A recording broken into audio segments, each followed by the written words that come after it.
omulabi waffe omulungi naye wenna atugobera ku Sure Media. Twagamba mweno programu yo obunkeke mu byobufuzi embeera Omaluseka njako wamu ne munnange Mukibisa Mwekebo yo nno abeera ku kamera wamu n'okutematema ensonga okubeera nga azikutuusaako wonna wooli. Nagamba okunoonya Sure Media okwata simu yo.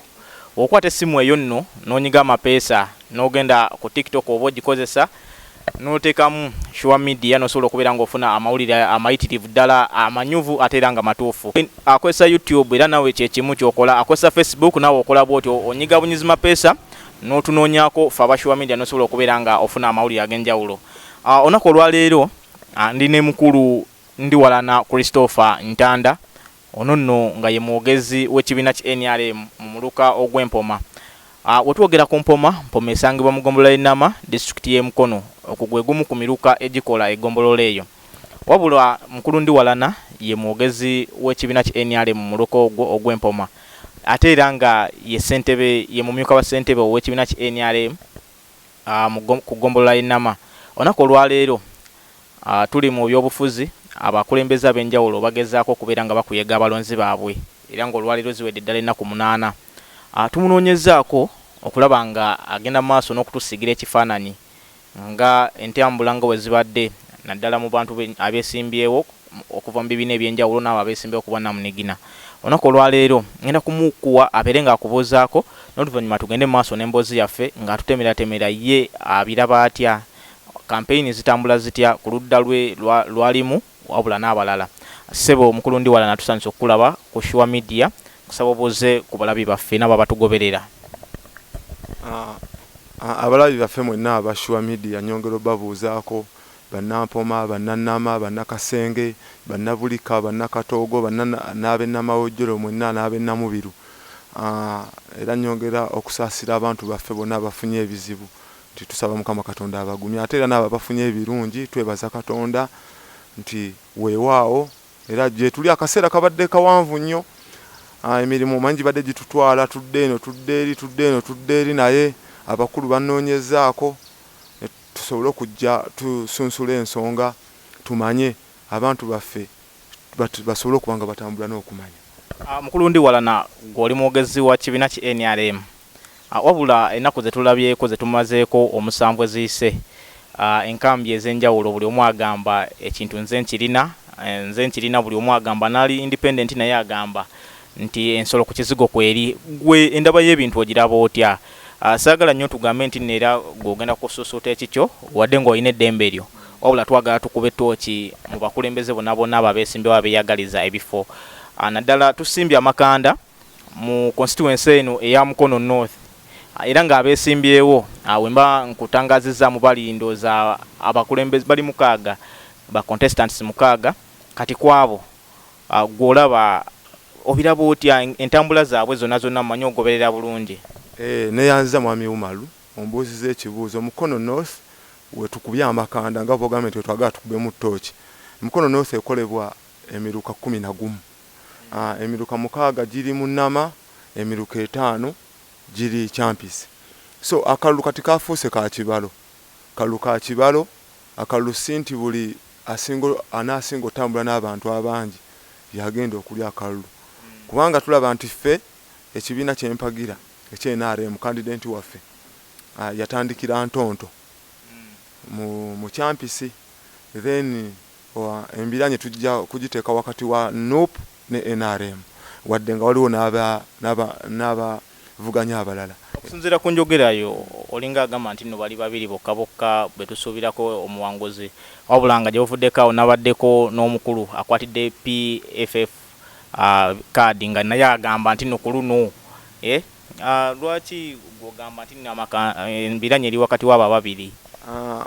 Wenjogera bwentyo nti embiranye eri w'abantu abo ababiri betusuubira okuba nti okuvuganya okw'amaanyi kwe kuli wakati wa Honorable Kibuule wamu ne Abdallah Mayuni nti embiranye eri w'abantu bameka nti ye yatandikira Kasenge ffe twatandikira wa Ntonto.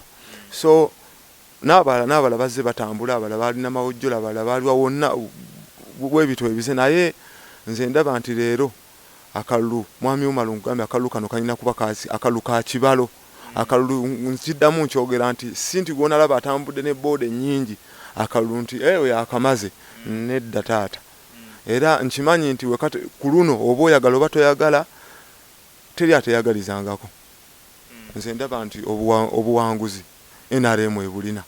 Ku mulundi guno tulaba nga NUP omubaka waabwe Haji Abdallah Kiwanuka Mulima Mayuni yaliyo era nga ayagala okubeera nga addayo wabula okugenda mu parliament yajjayo omubaka eyali wa NRM. Bukodyo ki bwe mukoze okubeera nga muddiza entebe eyo mmwe nga bannakibiina ki NRM okulaba nga Mulima Mayuni mumuze ebbali muddeyo? Tactics zange ezimu oba obukodyo bwange obumu bwe naabuleeta wano bajja kunkoppa bajja tukoppa omanyi bakoppi balungi kakati ebimu tubyesigaliza naye ompangako omukisa ng'akalulu kaakaggwa ennaku z'omwezi nga 15 January oba 15 ompangako omukisa nenzija nenkubulira obukodyo ki bwe tukozesezza okubanga tumegga omwami oyo Mulima Mayuni aliyo ssebo mukama wange naye nga nze nkimanyi NRM akalulu egenda kukalya n'ebitundu 75 ku buli 10. Bannaye abasajja b'NRM omuwulira Mukulundi wala naye ayogerera ddala na bumalirivu nti wezinatuukira ennaku z'omwezi 15 wezinawulirawo 6 ogw'ekiro bajja kubeera nga bamaze okubeera nga balangirira omubaka waabwe Ssalongo Ronald Kibuule okubeera nga azzeeyo mu parliament. Kyokka ekisinga okwewuunyisa we tubeerako eri n'olaba bannaffe ab'NUP bo balagira ddala nti amaanyi bagalina okubeera nga beddiza entebe eyo. Tumubuuziza ku bukodyo nankuba olukokola tasobodde kubeera nga akaddamu ako. Jjukira nakugamba nti wetujja ne programu bweti tetulina kibiina kya byabufuzi ffe nga bashuwa media kyetubeera tuwagira kyetuba twekubiddeko kituwa omwaganya okubeera nga tusobola okubeera nga tukuleetera omuntu yenna kyofala olwaleero tukuleetedde Mukulundi walana olwa tusobola okuleetera omuntu omulala. Mukulundi wa nsaba tugende mu maaso omulabi waffe era n'omugoberezi waffe atubuulire tusobole okubeera nga tumunnyonnyola. Tukimanyi bulungi akakiiko k'ebyokulonda kakakasa ababaka 6 abono nga bagenda okubeera nga balwanira entebe okubeera nga bakiikirira Mukono North mu parliament mu kalulu kanene ke tugenda okuyingira mu 2026. Kakati mu mbeera eno ngenda kutandisa n'aliyo essaawa eno era nga ye munnakibiina ki NUP Haji Kiwanuka Abdallah Kayongo Mulima Mayuni oyo omu. Owokubiri yoyo gwe yajjayo Ssalongo Ronald Kibuule wenkutwalako owokusatu ye musajja muddugavu mutima mweru nga we yeeyita abangi gwe mumanyi nga Drasi Isaac. Wetugendako ku wokuna ono ye kirabika ku bonna bonna abavuganya essaawa eno yasinza okubeera nga alabikira mu kalulu emirundi emingi wabula nga tafunanga mukisa kubeera nga agenda mu parliament. Ono ye kubira Bakubi Moses munnakibiina ki PFF emabegako wali eri yaliwo FDC wabula nakolamu enkyukakyuka muna nga yemwalaba enteekateeka ezagenda mu maaso. Owokuna owokutaano oyo musumba w'abalokole abadde mu busumba wabula tetumanyi ki ekyamutengudde okubeera nga ava mu kubeera nga asumba endiga ze okusobola okubeera nga ajja mu byobufuzi. Mwami Semusu naye ali awo yeyagaliza ekifo kinene ekya Mukono North. Wenkujjako ku oyo nkutwala ku mukulu Nsubuga Kenneth Sebagayunga ono naye abaddemuuko erinnya libadde livuga wabula nga yali munnakibiina ki NRM n'ategeeza abawagizi be nga bw'asaze eddiiro n'agenda mu kibiina ki DP. Ababaka abo nga mbakumenyedde be babaka 6 wabula nga mu kwogera kwaffe ne Mukulundi wala naye agambye nti embiranyi engeri gy'alabamu ebintu gye bitambula naddala engeri gye bakola mu kakuyege waabwe alabira ddala nga NRM gwe basinga okubeera nga balwanagana naye yoyo munnakibiina ki NUP era nga mutuufu kubanga incumbent wabeerawo tosobola kubeera nga omuyisaamu mu maaso okutuukira ddala nga akalulu kamaze okukola ki kamaze okuggwa. Mukulundi walana ekibiina ki NUP kiteekateeka okubeera nga kyaniriza omukulembeze mu disitulikiti eno eya Mukono era nga Mukono North bye bimu ku bitundu byasuubirwa okubeera nga agenda kubeera nga ayitamu. Mmwe aba NRM nteekateeka ki gye mulina kweyo ensonga nammwe wammwe agenda kujja okubeera nga ayamba ku gundi wammwe abakwatidde kaadi oba? Neyanziza President Museveni ajja kubeera mu disitulikiti y'e Mukono ennaku z'omwezi nga 2 January ajja kujja okwongera okusaggula n'okuyambako okunoonyeza abafulaga beera be tulina mu Mukono district. Tujja kuba n'ow'Ennakifuma bajja Ennakifuma, Mukono North, South ne municipality bonna ajja kubanga abayambako okubanga basaggula akalulu. So waffe ajja kujjanga 2 omwezi ogwa Gatonnya oba ogw'olubereberye asaggulire ababaka bwamu n'abeesimbye bafulaga bearers baffe bonna akalulu sebo. Waliwo ebyogerwa nti ekibiina ki NRM kididde ebisawo by'ensimbi kibitadde mu kalulu era nga mugamba nti nawali ssente tewaliwo kigenda gaana kubeera nga mugira. Ensonga eyo eri etya? Tuwe ku ssente sebo. Kati mukama wange ensonga zibagamba nti NRM etadde ssente mu kalulu kano. NRM wetereddemu ssente mu kalulu kano weewano nti ewaayo bafulaga beara baayo akantu kabasobozeseeko okubanga bakola ki nga banoonya akalulu. Ate bw'otunuulira akalulu ka Mukono North nti 2 bokka be ba independent naye abasigadde balina ebibiina. Kitegeeza ebibiina mwe babawaayo kantu. Era bw'otunuulira Mwami Dwase azze avuganya mu kalulu, musajja musomesa, musajja alina ebintu bye yeekoledde. Kati tusuubira nti NRM ate esobola okukwata ssente neekola ki neemuwa. Omubaka bagamba nti omubaka okwewandiisa zaali miliyoni 3. Dwasi asobola okulemera okufuna miliyoni 3 oba Semusu nti teri njagala okimanye mwana w'omalu teri agwa ddalu nga talina ki nga talina maanyi nti bagenda okujja okuvuganya ng'era beesobola. Waliwo ebibungeesebwa nti nno mmwe muteekamu abantu abo naddala ba independent okusobola okubeera nga musiga okulula omusajja ali essaawa eno. Ba independent teri bw'otambula mu ggwanga muno kyenkana buli constituency ezikola eggwanga lyaffe lino ojja kusangamu aba independent. Kyogamba era NRM yewadde Sseggona ssente okujja ku independent naye era naye gyali oba onfuna NRM. Kyogamba ababaka abamu abawangulwa mu nuupu abazze nga tebabawa kaadi era ye bataddemu ssente naye waffe gye bali nga beewaggula ne bamukuba akalulu mu kamyufu najja independent. So ekyo kiba kyeyagalire ng'omuntu ate ye omuntu agenda neyepimapimamu ng'alaba ajja kusobola ng'alina obusobozi ate ng'ajja kusobola. So ekya ssente sikiwa nti NRM erina omuntu gwe wa ssente okuggyako kandidenti waayo yesebo. Ensonga bannange abalabi baffe namwe mwenamwe n'abatugobera hano ku Shuwa Media muziwulira bulungi. Nagambye olunaku olwaleero tuli ne Mukulundi Walana Christopher Ntanda nga watutudde olwaleero mu luka gw'Empoma ye mwogezi w'ekibiina ki NRM wabula nga kugombola ennama Mukulundi Walana akolanga omumyuka wa ssentebe w'ekibiina.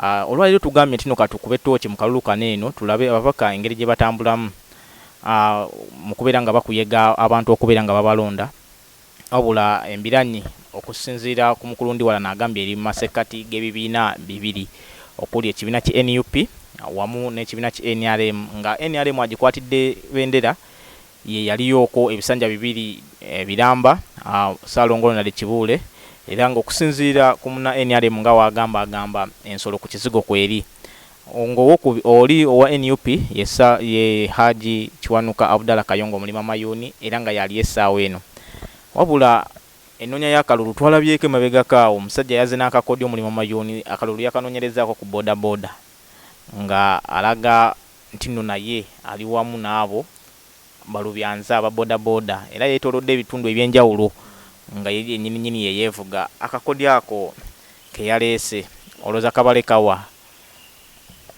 Neyanza sebo oyo kamuyite kiguumaaza oyo abeera kiguumaaza emyaka 5 lwaki abadde nga tavuga boda najja nga atambula stage ku stage okujja alambule ku bantu be.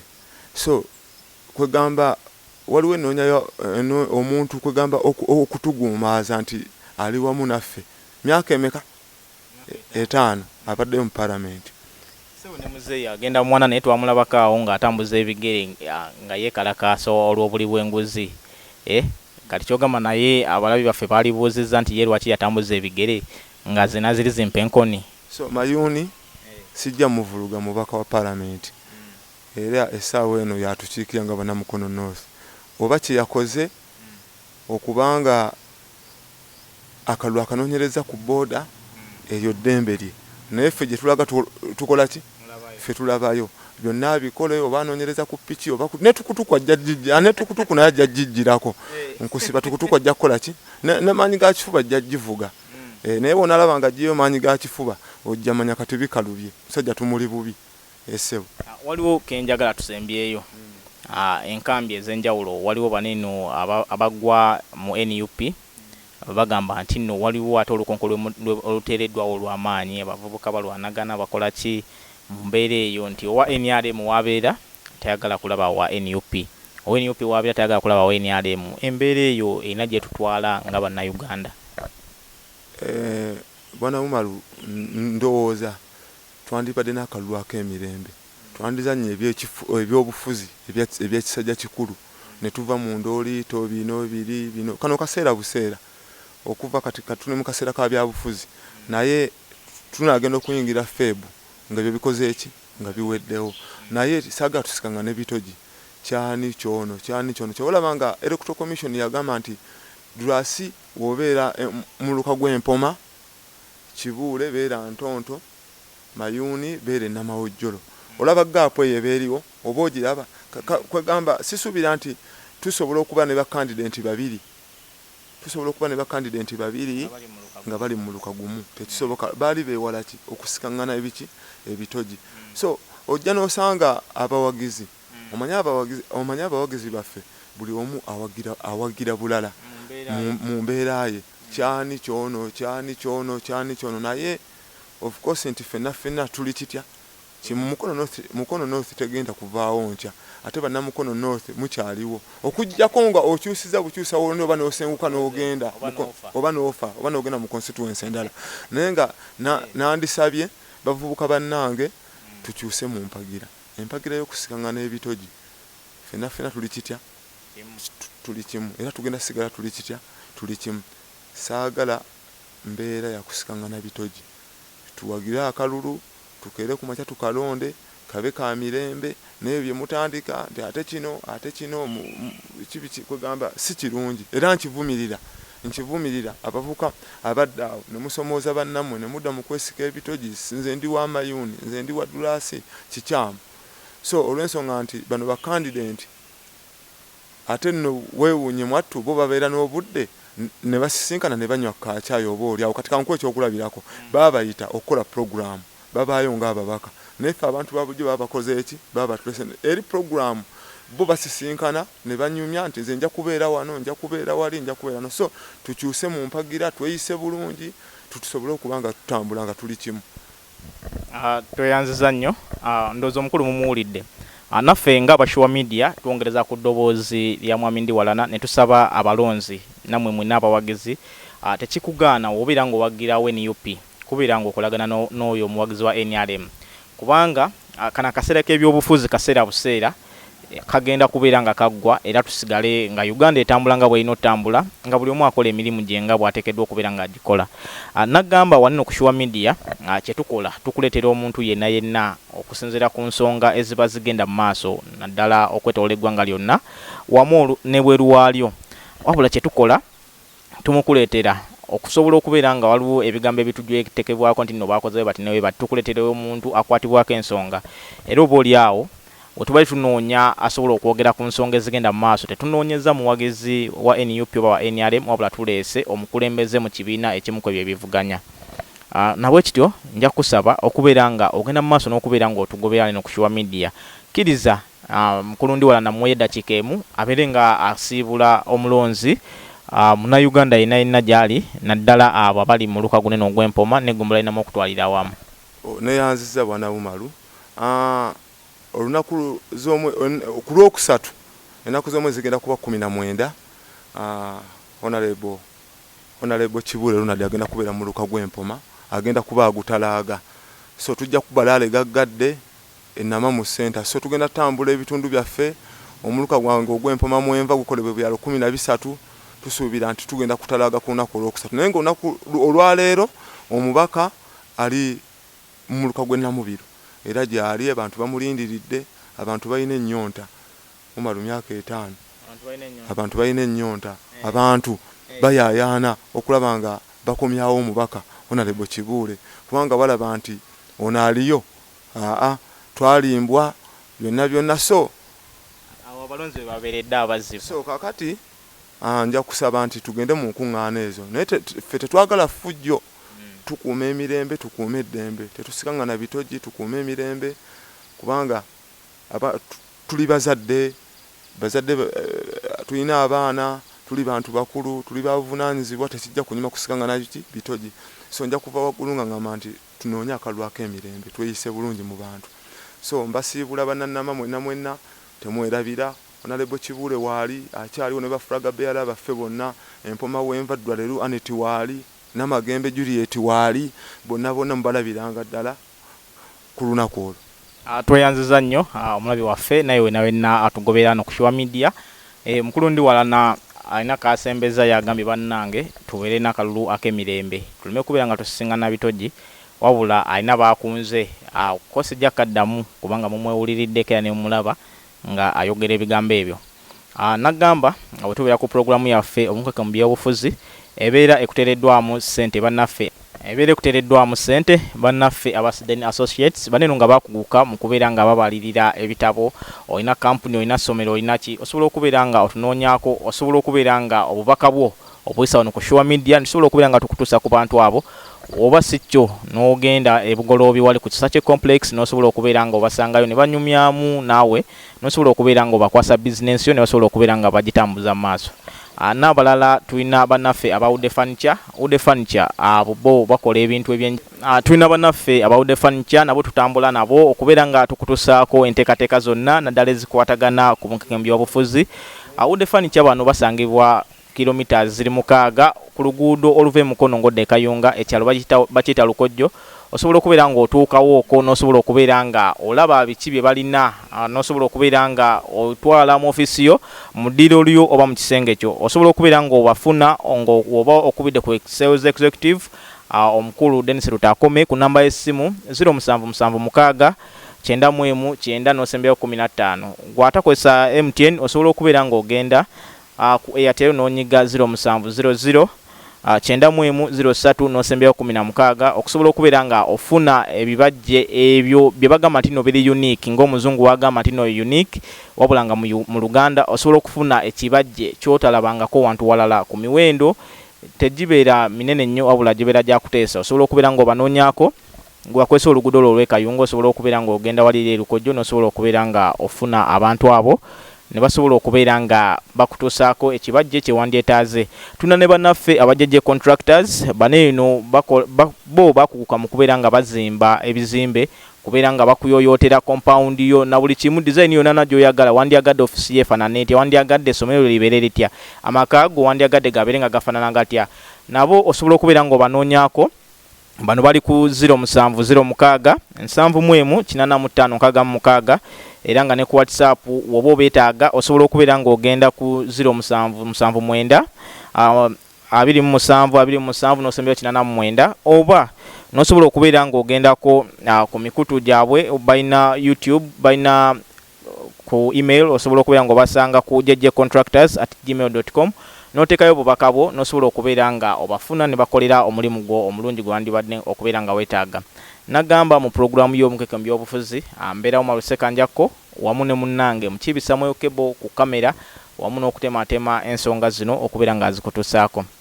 Sure TV twagamba nti no kyolina okukola kubeera nga onyiga mapeesa otunoonye ku TikTok, YouTube, Facebook n'emikutu emigatta abantu gyonna kusobola okubeera nga ofuna amawulire ag'enjawulo agakutteyo wano mu ggwanga naddala agali mu byobufuzi. Tukimanyi bulungi nnyo eggwanga ligenda mu maaso n'okubeera nga liteekateeka okufuna abakulembeze abapya oba okuzzaawo abo ababaddewo. Sure TV nonya nkugambe.